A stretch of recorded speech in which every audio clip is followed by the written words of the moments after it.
Welcome to NFL News Update, where touchdowns meet headlines. Stay in the game with the freshest NFL updates. This is your quick dive into football fervor. Chiefs RB Isiah Pacheco, ankle/toe, expected to play an AFC Championship Game versus Ravens. Kansas City's biggest backfield threat should be a go with a Super Bowl LVII berth on the line. Chiefs running back Isiah Pacheco is expected to play in Sunday's AFC Championship Game against the Baltimore Ravens despite ankle and toe injuries, NFL Network's James Palmer reported Saturday night, per a source.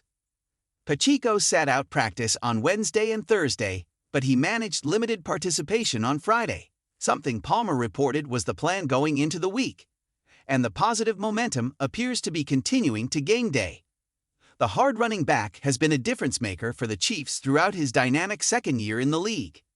He tallied 935 rushing yards and 7 touchdowns, with another 244 yards and 2 scores on 44 catches in 14 regular season games played, and he's been a menace in the playoff thus far. Pacheco has scored a rushing touchdown in each of Kansas City's 2 postseason games and has contributed 186 yards on the ground. An underrated part of Patrick Mahomes' offense, Pacheco carried the rock 24 times in the Chiefs' wildcard win versus the Dolphins, and he contributed all but 2 of the team's RB carries last week against the Bills. Clyde Edwards-Helaire, who handled the other 2 rushing attempts, will likely again spell Pacheco occasionally and need to be ready should either of the 24-year-old's injuries flare up to cause problems during the game. With Pacheco active, Kansas City will better be able to attack Baltimore's only discernible weakness on defense. The Ravens boast the league's top-ranked scoring unit and rank 6th in passing defense, but they're middle of the road, 14th against the run. The Chiefs and Ravens kick off in Baltimore at 3 p.m. ET on Sunday. The Eagles are borrowing from a rival to rebuild their offense. Philadelphia is expected to hire Chargers offensive coordinator Kellen Moore as their new OC. NFL Network insiders Ian Rappaport and Tom Pelissero reported Saturday night.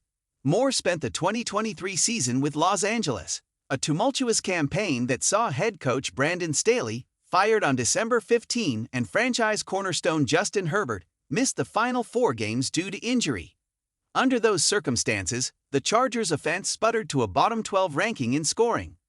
Before that, however, Moore had coached for Philadelphia's foremost NFC East enemy, the Cowboys. Following a short-lived professional career in which the lefty made his only 2 career starts at quarterback for Dallas, Moore joined America's team as a QB's coach in 2018. He quickly vaulted up to offensive coordinator in 2019, a position he held for 4 years, including 3 seasons calling plays for Mike McCarthy from 2020 to 2022. During his tenure as OC, the Cowboys twice finished first in the NFL in yards, and in 2021 equaled that effort in scoring as well. Despite this being Moore's 3rd change of scenery in as many years, the 34-year-old remains one of the league's most respected offensive minds. Even during the season that led to Moore and the Cowboys mutually parting ways, Dallas still owned a top 5 scoring unit, and the Chargers had been blocking him from interviews until they hired Jim Harbaugh on Wednesday, per Rappaport and Pelissero.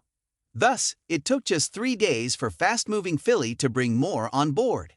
Head coach Nick Sirianni now has a new set of coordinators. He hired defensive coordinator Vic Fangio within 24 hours of his parting from Miami for the 2nd consecutive offseason. Moore's priority will be to rediscover the electricity in the Eagles' recently grounded offense, which still finished with the 7th most points in the league, but faltered along with the rest of the team as Philadelphia went 1-6 down the stretch, including a 32-9 wildcard loss to the Buccaneers. His partnership with quarterback Jalen Hurts will be imperative in doing so, as will dealing with the void left by Jason Kelce, the most impactful center in recent NFL history, should he officially retire.